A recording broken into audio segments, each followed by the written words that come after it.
living God. Your sacrifice takes our breath away, humbles us, releases a flow of praise within us. Thank you for the cross, for all it communicates, for all it makes possible, for all it reveals of your patience, mercy, love and enduring presence.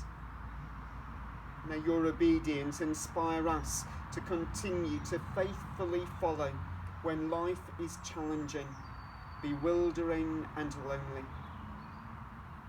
Breathe your Spirit upon us, that as we worship, we might find anew all we need in you. Amen. Carrying the cross by himself, he went to the place called the Skull, in Hebrew Golgotha. There they nailed him to the cross. 2 others were crucified with him, one on either side, with Jesus between them. And Pilate posted a sign on the cross that read, "Jesus of Nazareth, the King of the Jews."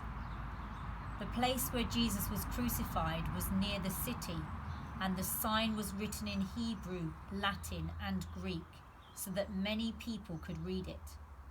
Then the leading priests objected and said to Pilate, "Change it from the King of the Jews to, 'He said, I am the King of the Jews.'" Pilate replied, "No, what I have written, I have written." When the soldiers had crucified Jesus, they divided his clothes among the 4 of them. They also took his robe, but it was seamless, woven in one piece from top to bottom. So they said, "Rather than tearing it apart, let's throw dice for it." This fulfilled the scripture that says, "They divided my garments among themselves and threw dice for my clothing." So that is what they did. Standing near the cross were Jesus' mother and his mother's sister Mary, the wife of Cleopas, and Mary Magdalene. When Jesus saw his mother standing there beside the disciple he loved, he said to her, "Dear woman, here is your son." And he said to this disciple, "Here is your mother." And from then on, this disciple took her into his home. Father, my Father, if there is any other way, let it be, but not what I want, but what you want. My God, why have you forsaken me? Ripped my body, my life, my robe, my all, nailed, torn.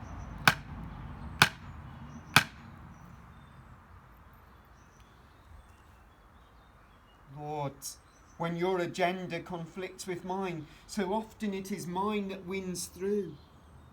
When your call asks too much, so often I choose not to hear. When it doesn't suit me to follow, so often I betray you. Nailed, betrayed.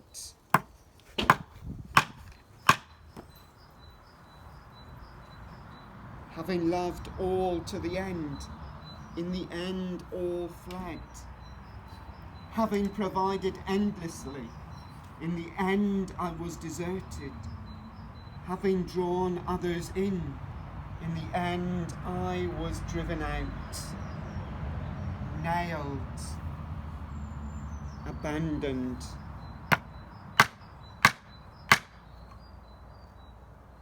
Looked for and anticipated, searched for and expected, hoped in and awaited. I didn't fit the mould. Nailed, rejected.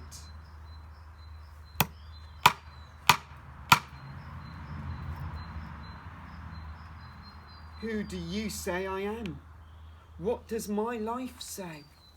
What does your heart feel in my presence? Can't or won't decide, nor could Pilate. Nailed. Indecision.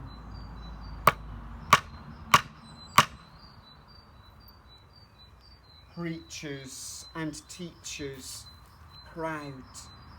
Soldiers and Sanhedrin, cruel. Crowd, fickle. Love meets hatred. Nailed. Hatred.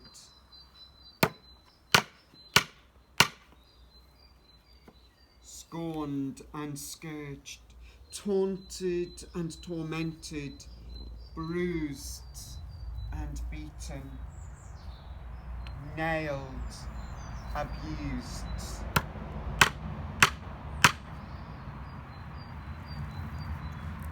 Nailed for all who are abused and hated, nailed through indecision and rejection, nailed for all who today are abandoned, betrayed and torn. Here his greatest commandment finds visible form. Here love hangs, loving with a love that will not die. Love is his meaning, our hope, the everlasting good news.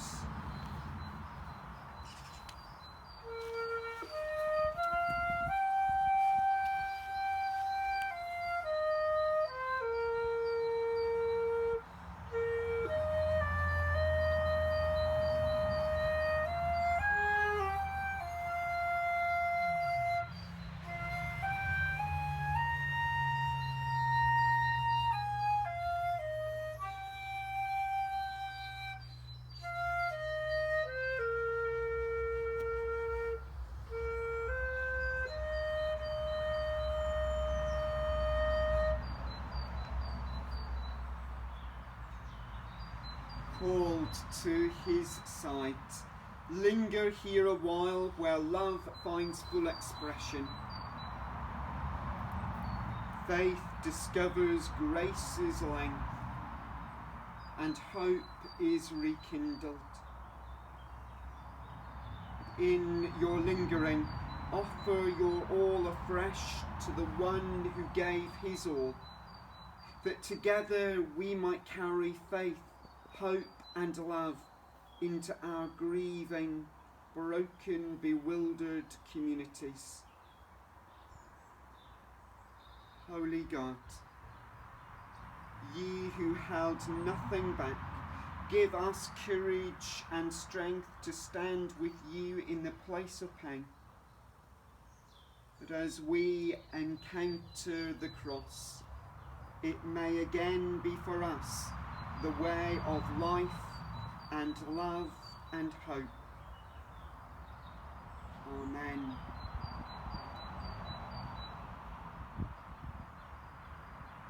Jesus knew that his mission was now finished, and to fulfill scripture he said, I am thirsty.